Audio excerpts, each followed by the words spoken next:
আগৰ চৰকাৰত বহুতখিনি মাটি বাৰীৰ কামবিলাক কৰিব পৰা নাছিলে 1623টা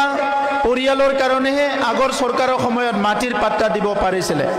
আৰু আজি আমাৰ সময়ত 2,75,000 ইতিমধ্যে দিয়াই হৈ গ'ল বিটিচিত 2,75,000 ফ্যামিলিৰ মাটিৰ সমস্যা সমাধানে হৈ গ'ল অলৰেডি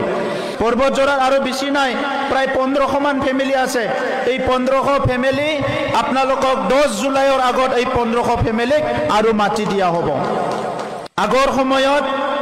মাটিৰ পাট্টা ল'ব পৰা নাছিলে ৰেজিষ্টাৰ কৰিব পৰা নাছিলে কাৰণটো কি যে বড়োলেণ্ডত মাটি যদি কোনবা ৰেজিষ্টাৰ কৰিব বিচাৰে পাট্টা কৰিব বিচাৰে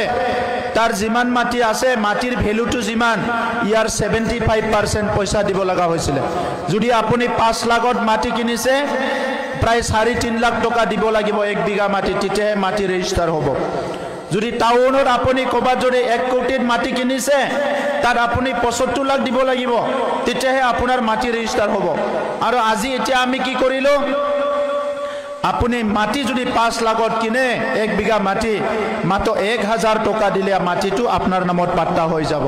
এটো আমাৰ সিদ্ধান্ত ইতিমধ্যে মানুহবিলাকে হাজাৰ হাজাৰ এটা পাট্টা লবলৈ আহিছে